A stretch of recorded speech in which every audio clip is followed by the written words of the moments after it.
कार्यक्रमाच्या निमित्तानं उपस्थित असलेले सर्व चळवळीतील ज्येष्ठ श्रेष्ठ कार्यकर्ते बंधू, या कॉम्रेड गोविंदराव पानसरे विचार संमेलनाच्या निमित्तानं सर्व उपस्थित असलेल्या विचारपीठावरील मान्यवरांचं मी सहर्ष असं स्वागत करतो. आपणही या संमेलनाची शोभा वाढावी, विचाराचा प्रचार आणि प्रसार व्हावा म्हणून आलात, त्याबद्दल तुमचंही मी मनस्वी आभार आणि स्वागत करतो. खरं तर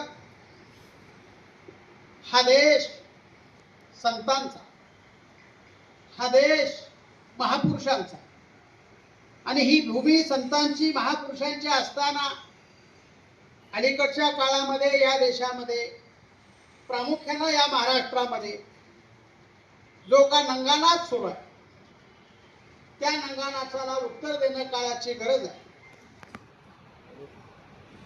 विकृतीला आपण विचारानं उत्तर द्यायला पाहिजे, ही भूमिका अनिल मम्माने आणि त्यांच्या टीमनं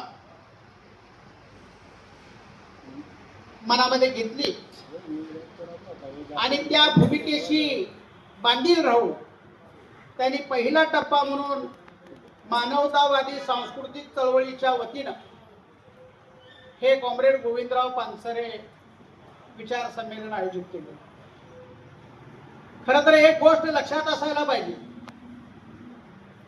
की या कोल्हापूर जिल्ह्याचा नव्हे तर या महाराष्ट्राचा ज्यावेळी पुरोगामी विचाराचा किंवा पुरोगामी लढ्याचा इतिहास लिहिला जाईल, त्यावेळी आग्रहानं कॉम्रेड गोविंदराव पानसरे सरांचं नाव घ्यावंच लागेल आणि ते घेतल्याशिवाय परिपूर्णता तो इतिहास होणार नाही, याबद्दल तुमच्यानी माझ्या मनामध्ये कोणत्याही प्रकारची शंका उत्पन्न होता कामा.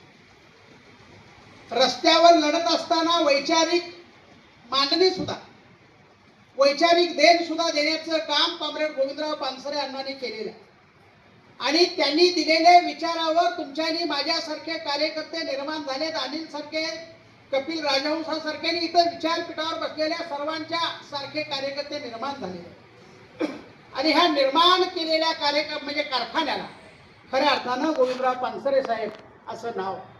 आणि म्हणून आपल्याला एक गोष्ट लक्षात असायला पाहिजे की अलीकडच्या काळामध्ये जो का छत्रपती शिवाजी महाराज, डॉक्टर बाबासाहेब आंबेडकर आणि सर्वच महापुरुषांच्या बाबत जी का गरळ ओकली जाते, ती गरळ कधी का असं थांबायला पाहिजे.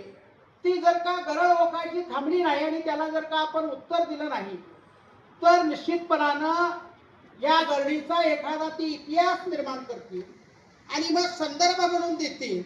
कारण लिखाण त्यांच्या हातामध्ये आहे, साहित्य त्यांच्या हातामध्ये आहे आणि या साहित्याला जर आपण विरोध केला नाही, या लिखाणाला विरोध केला नाही, जशास तसं उत्तर जर दिलं नाही तर ती पुरावे म्हणून भविष्य काळामध्ये वापरण्याची शक्यता नाकारता येणार नाही आणि त्यासाठी अशी विचार संमेलन होणं काळाची गरज.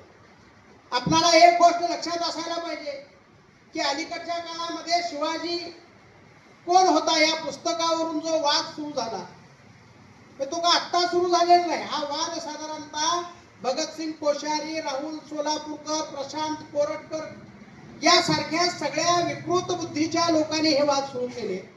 परंतु त्यामध्ये भरीतभर म्हणून इथल्या शिवसेनेचा आमदार संजय गायकवाड यांनी प्रशांत आंबी नावाच्या आपल्या कार्यकर्त्याला तंबी दिली, धमकी दिली, शिवीगाळ केलं. काय खरं तर ह्या सगळ्या गोष्टीमध्ये आपल्याला एक गोष्ट लक्षात असायला पाहिजे की छत्रपती शिवाजी महाराजांच्या नावावर राजकारण करून कपाळाला टिक्का लावून आपण शिवाजी महाराजांचे भक्त किंवा शिवाजी महाराजांचे विचाराचे वारसदार होत नाही किंवा शिवाजी महाराजांचे